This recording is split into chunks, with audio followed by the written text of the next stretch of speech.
Keto peanut butter cheesecake is what we're making today. This stuff is rich, it's decadent, it's creamy, it's peanut buttery. Not to mention the crust on it is absolutely to die for. It's crunchy, it's buttery, it's perfectly sweetened. It is so tasty. And a big reason why it's so good is because of the sponsor of today's video, which is Ratiofood and their toasted almond bars.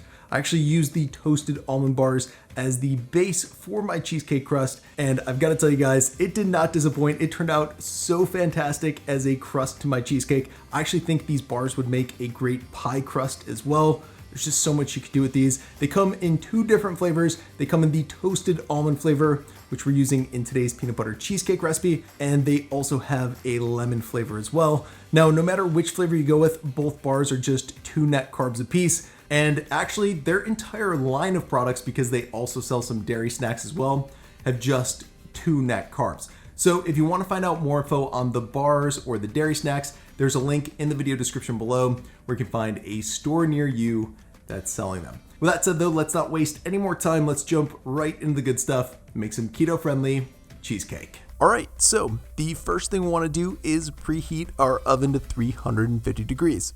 Then we can get out 3 of those toasted almond ratio bars and add them to a large Ziploc bag. Now, when we've added those in there, we want to use a rolling pin to let out a little frustration and crush those bars into crumbs. Okay, so now that we've blown off a little steam and we've got a crumbly consistency happening in the bag, we can go ahead and add those crumbs to a medium-sized bowl. Then we're going to add 4 tablespoons or 56 grams of some melted salted butter to the bowl, along with 3 heaping tablespoons or 30 grams of a confectioner's erythritol blend. All right, now that we've got all of our crust ingredients added to our bowl, we'll want to get out a spatula and mix those until well combined. Then when we've got those looking good, we're going to coat a 7.5-inch springform pan with baking spray and dump all of our keto cheesecake crust ingredients in there.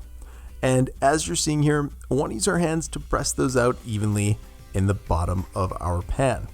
Now, once we've got those evenly pressed out, we're going to get out a large bowl and add our peanut butter cheesecake filling ingredients to it. That said, the first thing we're going to add is a pound or 452 grams of full fat room temperature cream cheese, followed by a half a cup or 130 grams of some no sugar added peanut butter.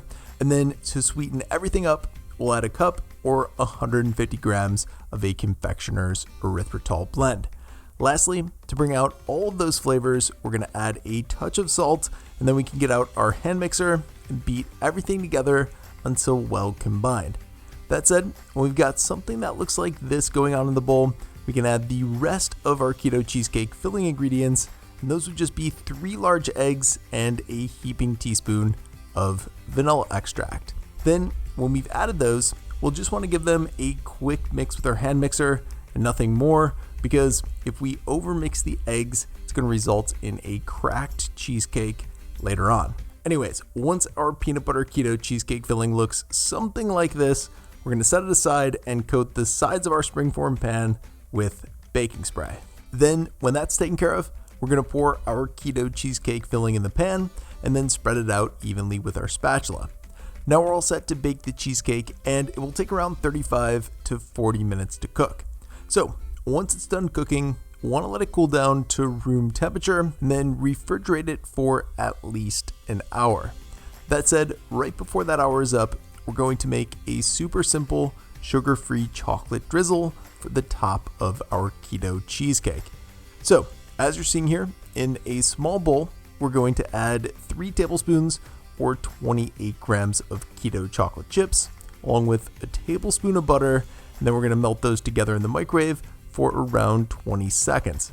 Then we're going to use a spatula to mix them together until a chocolate sauce forms, and then when it does, we're going to add the sauce to a small Ziploc bag. Now, once we transferred all of our chocolate sauce into the bag, we'll want to get our low carb cheesecake out from the fridge and place it on a sheet of parchment paper. Then we'll want to run a knife around the edge of our cheesecake, release the latch, and remove the sides to our springform pan. So when that's off, we'll want to get our chocolate sauce out and drizzle it over our keto cheesecake.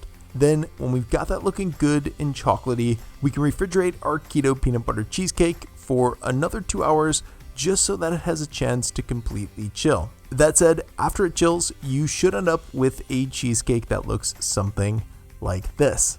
It's rich, it's creamy, it's filled with peanut butter flavor, and it's absolutely delicious. As always, for more info on today's keto cheesecake recipe, check out the video description below, and I hope you like it.